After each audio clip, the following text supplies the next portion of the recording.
রাজা রানী সবাই আছেন, তাদের মুখ ভারী। কারোর সাথে ঝগড়া হয়েছে নাকি আরি?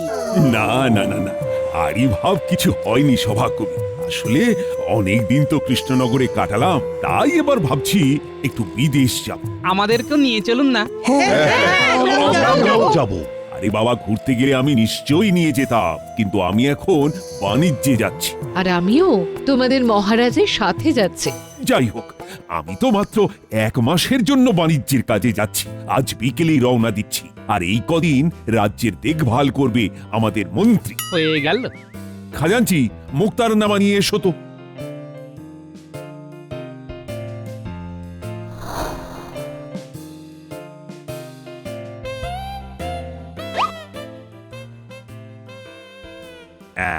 এই কাগজ হলো ক্ষমতা প্রদানপত্র, অর্থাৎ মুক্তারনামা।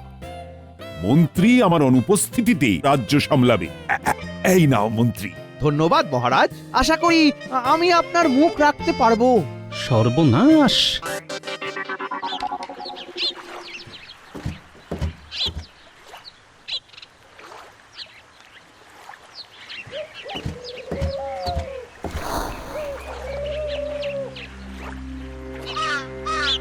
উফ, কষ্টে আমার বুকের ভিতরটা ফেটে যাচ্ছে। মহারাজ রানীমা চলে গেলেন, তোমরা চলে যাও, যাও, কালকে রাজসভায় দেখা হবে। আর হ্যাঁ, আমি মহারাজের মতো রাজসভায় বসবো না। আমি নিজের বাড়ি থেকেই রাজসভা নিজের মতন চালিয়ে নেব। কাউকে দরকার হলে ডেকে নেব। আচ্ছা, আমরা আমাদের বেতন পাবো তো? না, এই 1 মাস আমি কোনো বাজে খরচ করতে চাই না। তোমরা সবাই অকাজে। এটা কিন্তু খুব খারাপ হচ্ছে মন্ত্রী মশাই। বেতন না পেলে আমাদের সংসার চলবে কি করে? সব তোমাদের ব্যাপার। যাও যাও যাও, নিজের বাড়ি যাও, যাও। এবার তো গাছতলায় বসে ভাগ্য গণনা করতে হবে। আমার তো এবার বাড়ি বাড়ি পুজো করতে যেতে হবে। মা, আমি কি করি?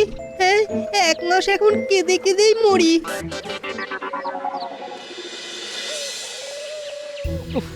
মন্ত্রীটা আর কোনোভাবেই শুধরালো না। মহারাজ যেতেই শয়তানি শুরু করে দিল। এখন 1 মাস হাতে লণ্ঠন। উনি এখন রাজা, তুমি ওনাকে কিচ্ছু করতে পারবে না। হ্যাঁ, রাজ্য থেকে তাড়িয়ে দিলে হিতে বিপরীত হবে। হ্যাঁ, বলছি এখন তো মহারাজ নেই। এই সময় এমন একটা কাজ করে মহারাজকে চমকে দিতে যদি পারো, তাহলে কিন্তু মন্দ হয় না। ঠিকই বলেছ গিন্নি, আমিও তাই ভাবছি, বুঝলে। আচ্ছা, তুমি গতবার শীতে 2টো সুন্দর আসন বানিয়ে দিয়েছিলে, মনে আছে? ওরকম আরো বানিয়ে দিতে পারবে? হ্যাঁ হ্যাঁ, এই দুপুরবেলা তো আমার কোনো কাজ থাকে না গো। অবশ্যই পারবো, কিন্তু তোমার হঠাৎ আসন লাগবে কেন? আসনগুলো বিক্রি করলে কেমন হয়? কিছু অতিরিক্ত টাকা হলে তো মন্দ হয় না, বলো? তোমা, মন্দ হবে কেন? বরং ভালোই হবে, ভালোই হবে। আমি আবার ভাবছি, রাজ্যের বাকি মহিলাও যদি দুপুরবেলাটা শুয়ে বসে না কাটিয়ে কোনো একটা হাতের কাজ করতো, তাহলে কেমন ভালো হতো। হ্যাঁ, প্রত্যেকেরই কিছু না কিছু রোজগার হতো। এক কাজ করি, হ্যাঁ, সবাই মিলে একটা জায়গায় সভা রাখি, ওখানেই খোলসা করব। তোমাকে কিন্তু অনেক দায়িত্ব নিতে হবে গিন্নি। বেশ, তুমি যা বলবে। কি গো গোপাল দাদা, হঠাৎ ডাকলে যে? কি ব্যাপার? তোমার ডাক শুনে চলে এলাম। শোনো, তোমরা যে এসেছো এতে আমি খুব খুশি হয়েছি। আমি চাই আমাদের গ্রামের মেয়েরা সকলে এগিয়ে আসুক, নিজেদের বাড়ির আর হাতের কাজ শেষ করে ওরা এমন কাজকর্ম করুক যেটা ওরা পারবে আর যেটা ওরা জানে। এইভাবে এগিয়ে এলে ওরা স্বাবলম্বীও হবে আর বাড়তি 2টো রোজগারও হবে। বেশ, এতে নারী শক্তির বিকাশ হবে। একদম তাই। গোপাল, হঠাৎ করে তোমার এই রকম চিন্তা হওয়ার কারণ কি? কারণ একটাই, এখন মহারাজ বাণিজ্যে গিয়েছে। এদিকে আমরা যদি ঘরে ঘরে হস্তশিল্পের একটা বিকাশ ঘটাতে পারি, তাহলে মহারাজ পরবর্তীকালে আমাদের বানানো জিনিস বিদেশেও বিক্রি করতে পারবেন। এত বছর এই গ্রামে আছি, কাউকে কোনোদিন এই বিষয় নিয়ে ভাবতে দেখিনি। খুবই ভালো বলেছো, কিন্তু কিভাবে এগোনো হবে কিছু ভেবেছো? হ্যাঁ, ওই সেইটা নিয়ে আমার গিন্নি বলবে। বাবা বাবা বাবা, গোপাল, তোমরা কর্তাগিন্নি একসাথে মাঠে নেমে পড়েছো। দারুণ দারুণ। সবার আগে তো আমাদের একে অপরের পাশে থাকতে হবে, সবাই সবাইকে সাহায্য করতে হবে। এই জিনিসটা মাথার মধ্যে গেঁথে ফেলতে হবে যে আমরা একা কিছুই করতে পারবো না। হ্যাঁ, কাল থেকেই আমরা কাজ শুরু করছি। কিন্তু তোমরা নিশ্চয়ই জানো ওই হইচই না করে বরং খুব সন্তর্পণে কাজটা করতে হবে তোমাদের, কারণ এখন এই রাজ্যের শাসন ওই মন্ত্রী মশাইয়ের হাতে, আর উনি তো নিজের ছাড়া অন্যের ভালো কোনো দিনই চাইতে পারেন না।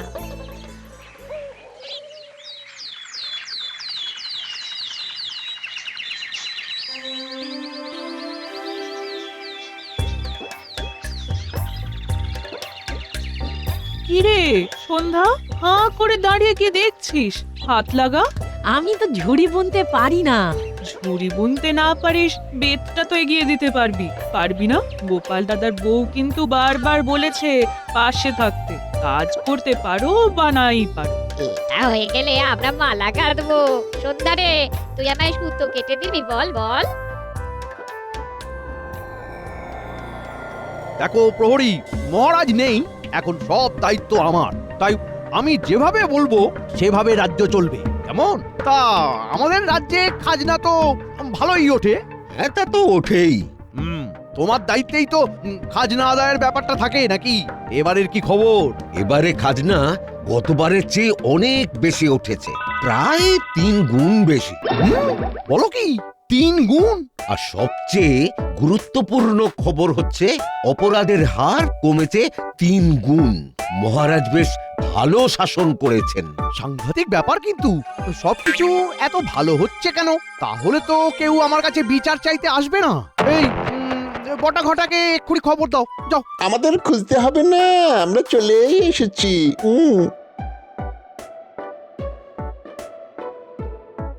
তা আমি রাজা হওয়ার পরে কারো মনে রাক্ষোভের কোনো খবর আছে নাকি? না না না না, তা নেই, তবে তার চেয়েও আরো বড় খবর আছে। গোপাল যা প্যাঁচ কষেছে না। কি প্যাঁচ? আপনি কাগজে কলমে রাজা হলেও গোপাল জনগণের রাজা হয়ে বসে আছে। গতকাল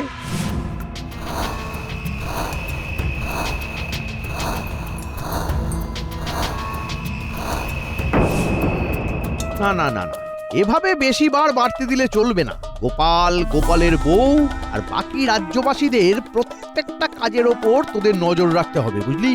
তা তো রাখবই। এখন আপনি রাজা, শুধু আমাদের ওই বকশিসটা এবার হাত খুলে দেবেন লক্ষ্মীটি। ঠিক আছে, আরে সেসব নিয়ে তোদের আর ভাবতে হবে না। যা যা, এক্ষুনি কাজে লেগে পড়, যা।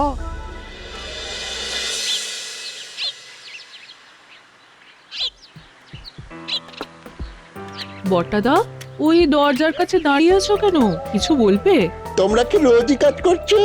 হ্যাঁ, সংসারের কাজ সারা হয়ে গেলে সারা সকাল সারা সপ্তাহ কাজ করছি। কাজ জিনিসপত্র বিক্রি করছো কোথায়?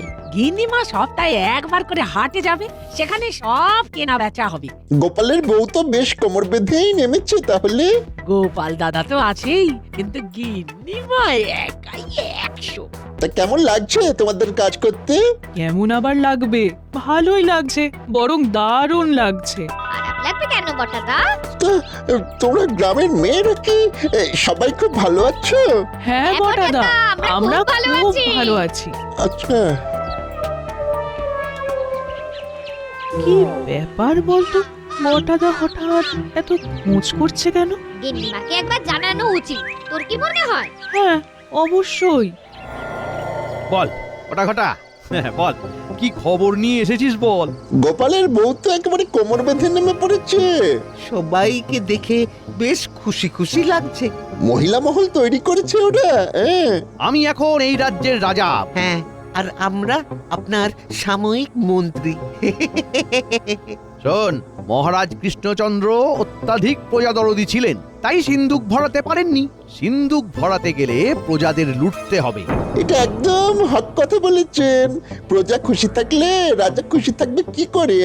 সমর্পণ করা জীবনের কোনো মূল্যই নেই। তাই আপনাকে এমন একটা বুদ্ধি ভাবতে হবে যাতে এই 1 মাসের মধ্যে আপনি অগাধ সম্পত্তি করতে পারবেন, প্রচুর পয়সা কামিয়ে চিরকালের জন্য বিদেশ চলে যাবেন। এই তো একটা মনের মতো কথা বলেছিস এতক্ষণে।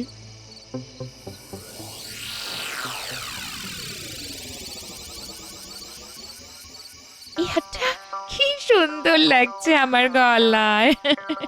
সারাদিন শুধু বসে বসে গয়না গুছিয়ে গেলে হবে, তোমাকেও কিছু কিছু দায়িত্ব নিতে হবে। আমি আবার কি করব গো? তুমি কি জানো যে গ্রামের মহিলারা সংসার স্বামী সব ছেড়ে মহিলা সমিতি করছে? এটা কি ঠিক হচ্ছে? একেবারেই হচ্ছে না। স্বামী সেবায় তাদের প্রকৃত ধর্ম হওয়া উচিত। তুমি একটা কিছু ব্যবস্থা করো, আরে করতেই হবে। মহিলাদের কোনোভাবে ব্যস্ত রাখো, বুঝলে? অনেক দিন ধরে মনে সূক্ষ্ম বাসনাটা এবার বলেই ফেলি। বলছি, আমার তো খুব সাজতে ভালো লাগে, তাই ভালো বুদ্ধি।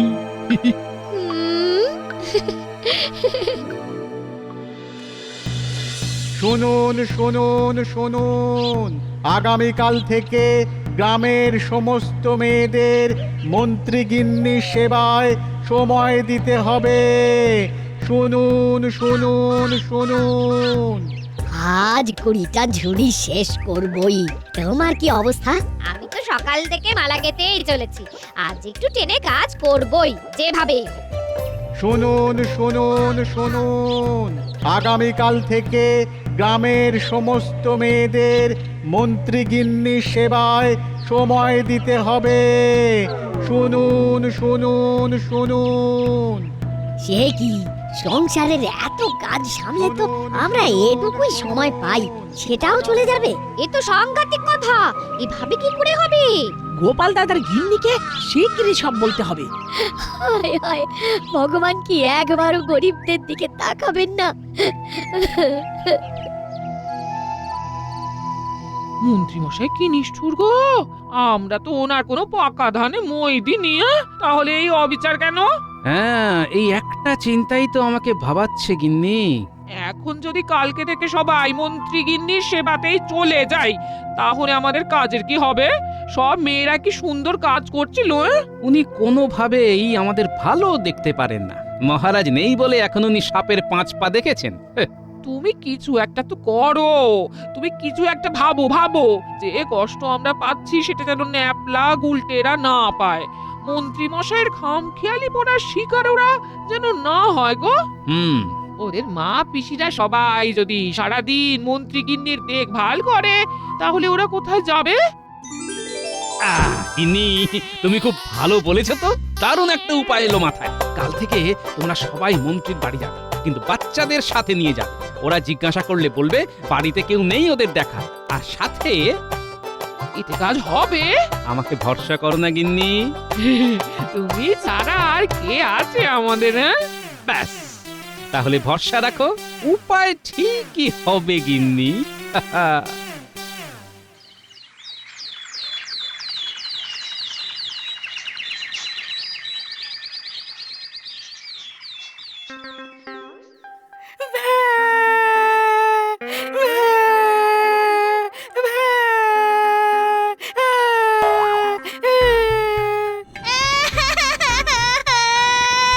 আমাদের খিদে পেয়েছে, খেতে দাও। তো মহাদেব, হ্যাঁ শুরু হলো। এই এই, তোরা থামবি? মহা জ্বালাতন শুরু হলো তো।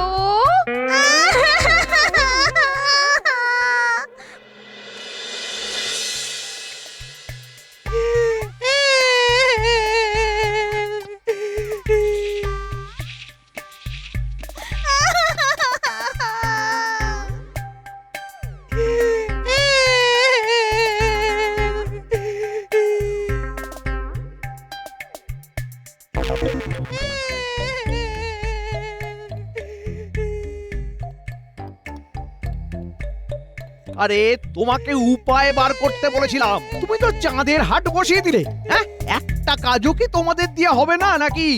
তোমার কথা মতো কাজ করেছি, আর আমি কি করব?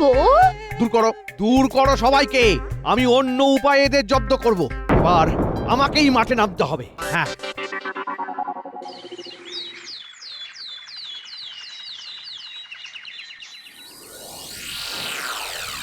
বল বটাঘটা, কি বলবি বল। আর কি বলবো, গোপালের প্রশ্রয় এদের খুব বার বেড়েছে। ঘরের মেয়েরা সবাই রোজগার করছে। আগে তো দুটো খেয়ে বাঁচবে, তারপর তো হাতের কাজ। কিন্তু গোপালের কথা শুনে সবাই তো কাজ শুরু করে দিয়েছে। এভাবে কিন্তু গোপালের জনপ্রিয়তা আরো বেড়ে যাচ্ছে। আর এভাবে চললে আপনি তাৎক্ষণিক রাজা হয়েও 5 পয়সা রোজগার করতে পারবেন না। হ্যাঁ, আমাদের মাথায় একটা দারুণ বুদ্ধি আছে। কি বুদ্ধি? এক কাজ করুন, চারিদিকে রটিয়ে দিন উন্নয়নের জন্য কাল থেকে প্রত্যেক পরিবারকে 50 মোহর করে খাজনা দিতে হবে। কারণ তারা ঘরে ঘরে কাজ করছে, তাও আবার রাজার অনুমতি ছাড়া। ঠিক বলেছিস। আরে 50 মোহর খাজনা যে না দেবে, তাকে আমার বাড়িতে এসে খেটে 50 মোহরের সমতুল্য কাজ করতে হবে। ভালো বুদ্ধি না? আপনার বাড়িতে কাজ করার ভয়ে সবাই মোহর দেবে, কারণ ওরা জানে এদিকে কাজ করলে ওরা নিজেদের হাতের কাজ করতে পারবে না। সাব্বাস! এই তো দারুণ বুদ্ধি, দারুণ। শোনো শোনো শোনো, রাজ্যের উন্নয়নের খাতিরে প্রত্যেক পরিবারকে 50 মোহর করে খাজনা দিতে হবে। এই খাজনা আগামীকাল সকালে সকলে মন্ত্রী মশাই অর্থাৎ বর্তমান রাজার বাড়িতে দিয়ে আসবে।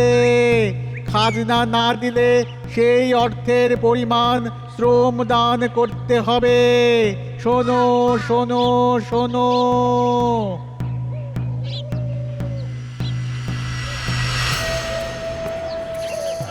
অনেক কষ্টে তো মেয়েগুলো ঘুরে দাঁড়াচ্ছিল, এর মধ্যে আবার নতুন ঝামেলা। গোপাল গোপাল, তোমরা এটা মেনে নিও না। বলছে খাজনা নাকি 50 মোহর। এবার যারা দিতে পারবে না তাদের ওই মন্ত্রীর বাড়িতে গিয়ে খাটতে হবে। মেনে নেওয়ার প্রশ্নই ওঠে না, ঘুরে দাঁড়াতেই হবে, পারতেই হবে। হ্যাঁ, এই মুহূর্তেই তো আমাদের ঘুরে দাঁড়াতে হবে, আমাদেরই ঠিক করতে হবে আমরা কি করব। তোমরা মেয়েরা কি চাও বলো? হ্যাঁ, কিন্তু মন্ত্রী মশাইয়ের এই অন্যায় অত্যাচারের হাত থেকে কিভাবে মুক্তি পাওয়া যায় বলো তো? একটা কথা মনে রেখো, একতাই বল। আমরা সবাই একসাথে চেষ্টা করলে নিশ্চয়ই কোনো না কোনো একটা উপায় বের হবে। হ্যাঁ গিন্নি, ঠিক বলেছো। আমাদের আগের বারের মতন একটা চমক দিতে হবে। যতবার মন্ত্রী মশাই তোমাদের রোজগারের পথে বাধা হয়ে দাঁড়ানোর চেষ্টা করবেন, ততবার ওনার চাল আমরা বানচাল করে দেবো। শোনো, আমরা একটা কাজ করব। মন্ত্রী মশাই, অত খাজনা দেওয়া যাবে না। পরিবার পিছু 50 মোহর মুখের কথা নাকি? হ্যাঁ, আপনি কাজ বলুন, কি কাজ করতে হবে, আমরা কাজ করে দিচ্ছি। আপনি শুধু বলুন কি কাজ করতে হবে, আমরা সবাই আপনার বাড়িতে কাজ করতে রাজি আছি। আরে এ তো আচ্ছা বিপদে পড়া গেল। পুরো রাজ্যের লোক সবাই তো চলে এসেছে। বলুন, আমরা অপেক্ষা করছি। কি করতে হবে বলুন। আমরা সবাই আপনার বাড়িতে কাজ করব, কিন্তু খাজনা দেব না। আরে তোমরা মোট কতজন আছো? প্রায় সব রাজ্যবাসী আছে। আজকে থেকে আমরা কেউ আপনাকে খাজনা দেবো না, তার বদলে আপনার বাড়িতে কাজ করব। এই মাটি করেছে ও মন্ত্রী মশাই, এত লোককে বাড়িতে জায়গা দেবেন কি করে? তোদের কিছুই করতে হবে না ওরে, তোদের কিছুই করতে হবে না। তোরা ফিরে যা, ফিরে যা, যা যা যা। আরে আমি আমার কথা ফিরিয়ে নিলাম, যা। তাহলে তো ভালোই হলো। এই চলো, তোমাদের কাউকে কোনো খাজনা দিতে হবে না। সবাই যেরকম কাজ করছিলে আবার শুরু করো। মহারাজ ফিরে আসলে তখন এর বিচার হবে।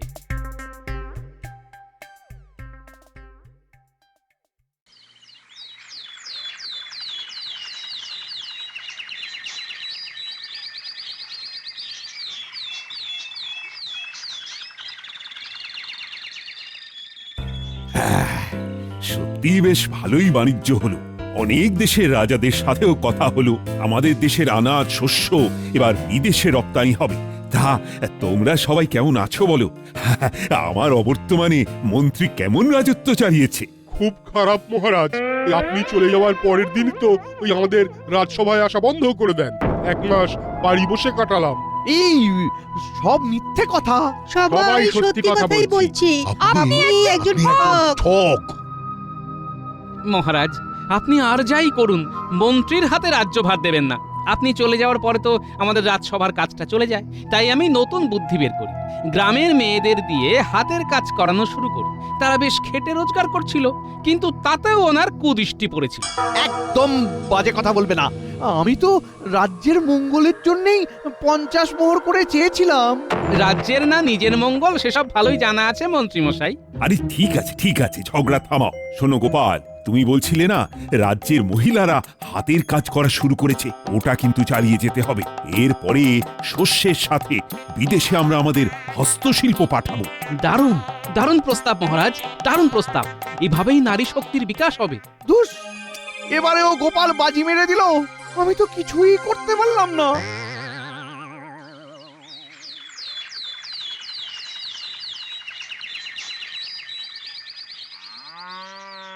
সত্যি গোপাল দাদা, তোমার এই ঋণ কোনোদিন ভুলবো না। এই নাও, এই নাও মিষ্টি খাও। এই নাও গোপাল দাদা, মাংস খাও।